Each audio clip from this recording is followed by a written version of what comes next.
अस्सलाम dear students. आज हमारा complex number maths B course का लेक्चर नंबर 14 है। एक्सरसाइज 1.1 का आज हम इंशाल्लाह क्वेश्चन नंबर 14 और 15 भी अटेम्प्ट करेंगे आज की इस लेक्चर में।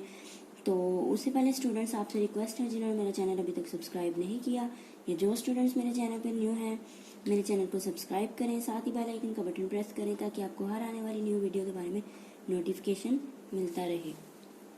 तो देखते हैं क्वेश्चन नंबर 14। क्वेश्चन नंबर 14 की स्टेटमेंट है हमारे पास स्टूडेंट्स, लेट z1 बराबर है +24 + 7 aorta and modulus of z2 बराबर है 6। अब हमने फाइंड क्या करना है, ये दो चीजें हमें गिवन है।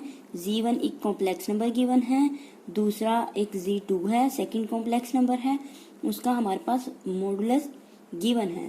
तो हमने फाइंड क्या करना है, find the greatest and least values of z1 + z2 modulus. ठीक है स्टूडेंट्स। तो स्टूडेंट्स आपको याद होगा, जिन्होंने मेरा लेक्चर नंबर 13 लिया है, तो हमने अपने लेक्चर नंबर 13 में बहुत ही इम्पोर्टेंट एक प्रूफ किया था और उस प्रूफ के लास्ट में हमने रिजल्ट सीखा था कि greatest value and least value of this, ठीक है, मॉडुलस ऑफ z1 + z2 की ग्रेटेस्ट और लीस्ट वैल्यू क्या होते हैं, ये हमने अपने लेक्चर नंबर 13 में सीखा था। तो उसी रिजल्ट पे आज ये क्वेश्चन नंबर 14 है। बहुत ही शॉर्ट सा क्वेश्चन है, बहुत ही सिंपल है स्टूडेंट्स। तो चलिए देखते हैं इसका सॉल्यूशन। हम सबसे पहले जो हमारे पास गिवन है उसको लेट करके लिख लेते हैं। लेट z1 बराबर है 24 + 7 aorta and modulus of z2 बराबर है 6 के। अब सिंस हमें पता है कि जो मॉडुलस होता है वो किसके बराबर होता है, z1 का मॉडुलस किसके बराबर होगा, रियल पार्ट का स्क्वायर प्लस इमेजिनरी पार्ट का स्क्वायर। अब अगर स्टूडेंट्स इसको सिंपलीफाई हम कर लें तो 24 स्क्वायर आप कैलकुलेटर से देखेंगे तो हमारे पास आएगा 576 + 7 स्क्वायर 49। इनको ऐड कर लें तो 625 और अगर कैलकुलेटर से इसका स्क्वायर रूट लिया जाए तो वो स्क्वायर रूट हमारे पास आएगा 25, यानी कि मॉडुलस ऑफ z1 क्या आया हमारे पास 25। अब हमारे लिए आसान हो गया है इसकी ग्रेटेस्ट वैल्यू और लीस्ट वैल्यू फाइंड करना। अब हम यहाँ पे लिखेंगे as we know that the greatest value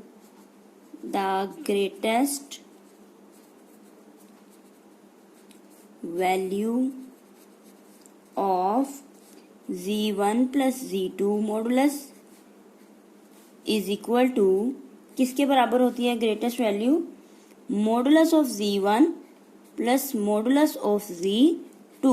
तो स्टूडेंट्स ये दोनों हमने फाइंड आउट किए हुए हैं। ठीक है, z2 का मॉडुलस हमारे पास गिवन था, z2 का मॉडुलस है हमारे पास 6 और z1 का मॉडुलस हमारे पास है 25 + 6, तो हमारे पास ये क्या हो गया 31। ठीक है, सिमिलरली हम यहाँ पे लिखेंगे the least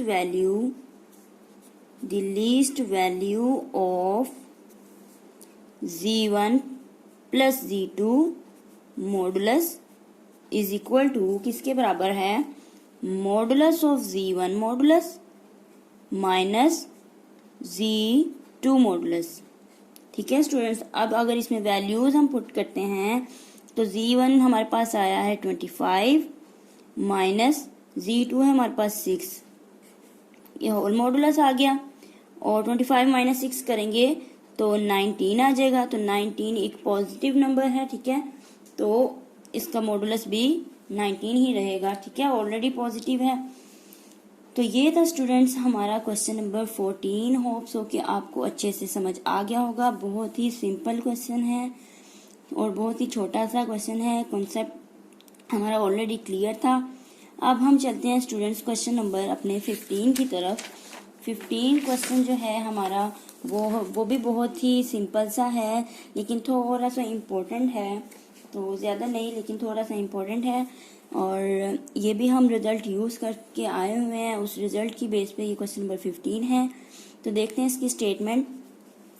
if Z1 and Z2 are complex numbers, ठीक है, ये Z1 और Z2 क्या है, हमारे पास कोई से दो कॉम्प्लेक्स नंबर्स हैं। शो दैट, अब हमें शो क्या करना है, modulus of Z1 plus Z2 square plus modulus of Z1 minus Z2 square बराबर किसके है, 2 time modulus of Z1 modulus square plus Z2 modulus square. ठीक है स्टूडेंट्स, अब इसको प्रूव करने के लिए हम लेफ्ट हैंड साइड ले लेते हैं। टेकिंग लेफ्ट हैंड साइड, तो लेफ्ट हैंड साइड पे हमारे पास क्या है, modulus of Z1 plus Z2 square plus modulus of Z1 minus Z2 square.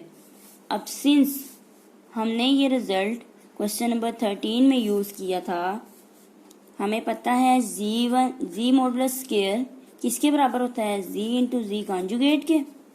तो सिमिलरली ये रिजल्ट हम यहाँ पे अप्लाई कर देते हैं। देखिए ये हमारे पास क्या हो जाएगा, Z1 plus Z2 into Z1 plus Z2 conjugate plus similarly इस पे भी Z1 minus Z2 into Z1 minus Z2 conjugate. अब स्टूडेंट्स हमें पता है कि हम कॉन्जुगेट को सेपरेट कर सकते हैं, ये कॉन्जुगेट की प्रॉपर्टी है। हम कॉन्जुगेट को यहाँ पे सेपरेट कर देते हैं, Z1 plus Z2 into Z1 conjugate plus Z2 conjugate plus Z1 minus Z2 into Z1 conjugate minus Z2 conjugate. अब सिंपल सा इसको मल्टीप्लाई कर देते हैं। तो देखें स्टूडेंट्स, हमारे पास पहले फर्स्ट प्रोडक्ट, इस प्रोडक्ट को हम मल्टीप्लाई करते हैं, देन इसको करेंगे।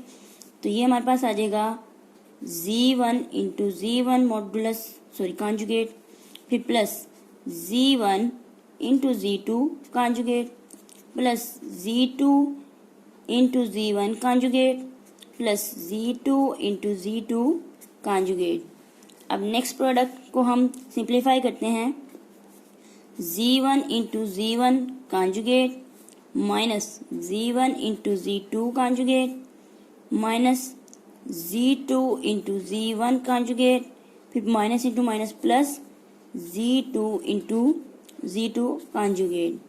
अब स्टूडेंट्स यहाँ पे आपने गौर करना है, सिंप्लीफाई करना है। टर्म्स आपस में कैंसिल आउट हो रही हैं, उन टर्म्स को हमने क्या करना है, कैंसिल कर देना है। तो अब ये देखिए Z1 इंटू Z2 कॉन्जुगेट, तो ये हमारे पास इसके साथ कैंसिल हो गया। Z2 इंटू Z1 कॉन्जुगेट, ये इसके साथ कैंसिल हो गया। बाकी जो टर्म्स रह गई उसको हम लिख लेते हैं। ये रह गया हमारे पास, तो ये स्टूडेंट्स हमारे पास बन जाएगा Z1 मॉडुलस का स्क्वायर। ठीक है, जिस रिजल्ट को हमने यूज किया था यहाँ पे अगेन वही कर रहे हैं कि अगर Z1 मॉडुलस का स्क्वायर बराबर है Z इंटू Z मॉडुलस के, तो इसी तरह अगर कहीं पे भी हमें Z1 इंटू Z कॉन्जुगेट लिखा हुआ नजर आए तो वो बराबर होगा Z मॉडुलस के स्क्वायर के। ठीक है, तो इसी रिजल्ट को मैंने यूज करते हुए ये हो गया हमारे पास Z1 मॉडुलस का स्क्वायर, यहाँ पे आ गया Z2 मॉडुलस स्क्वायर और नेक्स्ट ये भी Z1 मॉडुलस का square plus Z2 modulus square. तो ये 2 टाइम्स हो जाएंगी terms, 2 time Z1 modulus square plus 2 time Z2 modulus square. This implies, तो हम यहाँ से 2 कॉमन ले लेते हैं, Z1 modulus square plus Z2 modulus square. तो ये हमारे पास इक्वल किसके है, राइट हैंड साइड के। तो यही चीज स्टूडेंट्स हमने प्रूव करनी थी। हमने लेफ्ट हैंड साइड को लिया, सिंप्लीफाई किया, रिजल्ट को यूज करते हुए हमने देखा कि राइट हैंड साइड हमारी बन गई। तो ये चीज हमने प्रूव करनी थी, जो कि प्रूव हो चुकी है। उम्मीद है कि आपको मेरे लेक्चर की समझ आ गई होगी। अगर आप मुझसे कुछ पूछना चाहते हैं तो कमेंट सेक्शन में कमेंट करके पूछ सकते हैं। इंशाल्लाह अपनी नेक्स्ट वीडियो के साथ मिलते हैं। अल्लाह हाफिज।